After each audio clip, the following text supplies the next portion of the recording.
រំវងបងហៅឆោមយងថាកាប្រលឹងអូនសំឡងហើយសាយធ្វើមិនដឹង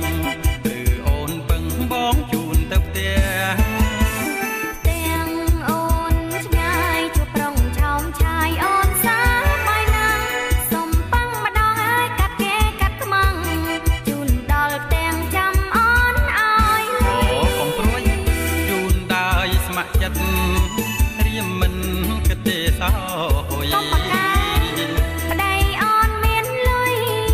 គាត់ធ្វើទីហ៊ានយូរហើយអាយ៉យស្មានទុំនេះចំលើប្រពន្ធគេប្តីទីហ៊ានលោកអើមិនទៅហើយសូមប្រុសបងឆ្លើយទេបងសូមលាហើយអោប្រលឹង